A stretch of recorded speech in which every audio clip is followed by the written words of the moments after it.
America से जंग जीतने का ईरान ने ऐलान कर दिया है। गालिबाफ बोले हैं कि युद्ध जीत गए, अब असली चुनौती बाकी है। आखिर असली चुनौती है कौन? ईरान वॉर विक्ट्री क्लेम है क्या? पूरी जानकारी इस वीडियो के जरिए जानिए। इस वीडियो को आखिर तक ज़रूर देखें।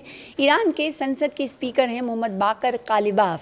उन्होंने दावा किया है कि ईरान ने जंग जीत लिया है। उन्होंने कहा कि अब सबसे बड़ी जो चुनौती है इस जीत को लंबे वक्त तक बनाए रखना और ईरान को और अधिक मजबूत बनाना है।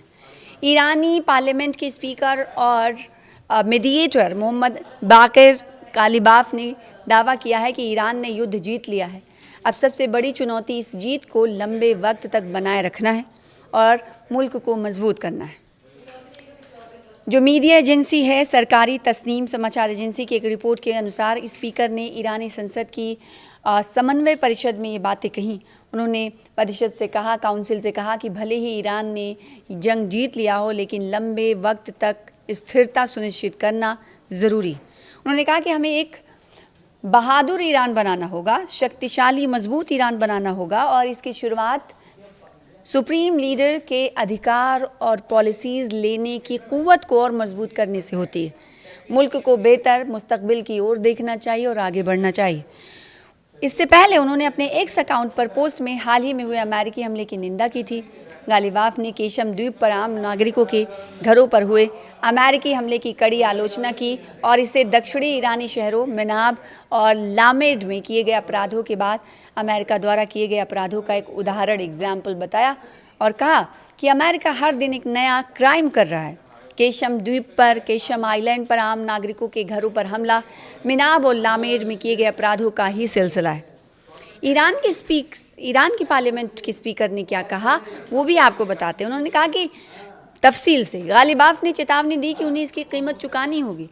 और थर्सडे के दिन जुमेरात को अमेरिका ने साउथ ईरान में कई जगहों पर मिसाइल हमले किए जिसमें केशम आइलैंड और बुशहर फार्स और खुजेस्तान जो प्रोविंस हैं उसके इलाके शामिल थे।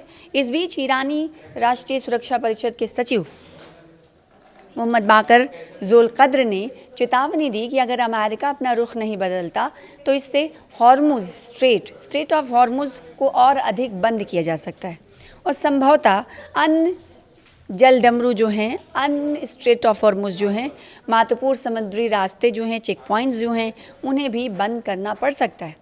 अपने संदेश में ज़ोलक़द्र ने वाशिंगटन द्वारा देश पर लगाए गए अवैध नौसैनिक नाकेबंदी की आलोचना की। 28 फरवरी को ईरान पर हुआ था हमला और पूरी जानकारी है कि 28 फरवरी को अमेरिका और इजराइल ने मिलकर ईरान पर हमला किया था।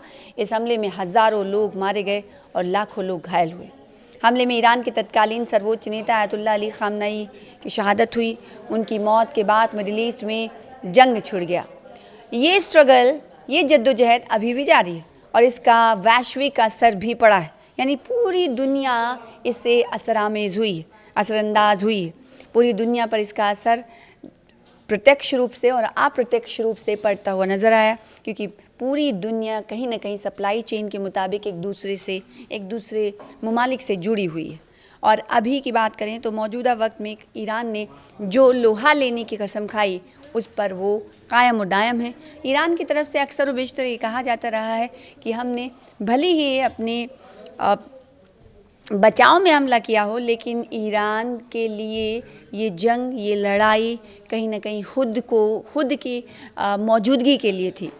तो ऐसे में जानकारों का भी ये कहना है कि अगर कोई मुल्क या कोई इंसान अपनी वजूद की लड़ाई लड़ता है तो उसे पावर और ज़्यादा मिलता है और यही कहीं ना कहीं ईरान के हवाले से कई तरफ से कही गई बातें और कई जानकारों के मुताबिक ये कहा गया, मिडल ईस्ट पे जो खासा पकड़ रखते हैं उन्होंने कहा कि अमेरिका के पास पाने के लिए बहुत तो कुछ था और अमेरिका के पास कुछ, ईरान के पास न पाने लिए और ना कुछ खोने के लिए था। इसलिए ईरान ने सिर्फ और सिर्फ अपनी एग्जिस्टेंस की लड़ाई लड़ी और इसमें ईरान कहीं ना कहीं कामयाब हुआ। वो सुपर पावर जो अक्सर सालों से, सदियों से सुपर पावर यानी शक्तिशाली मुल्क कहलाता हो, वो किसी कमज़ोर मुल्क के सामने बराबर की मौजूदगी पर रहा। ऐसे में ईरान ने कहा है कि उसने जंग उसी दिन जीत ली थी जब अमेरिका और इजराइल को सबक सिखाने के लिए उसने मिडिल ईस्ट पर हमले करने शुरू कर दिए थे। तो उसने कहा कि अब अगर अमेरिका की तरफ से, इजराइल की तरफ से एक बार फिर से ईरान को निशाना बनाया जाता है तो इसका जवाब पहले से ज़्यादा भारी और बड़ा होगा।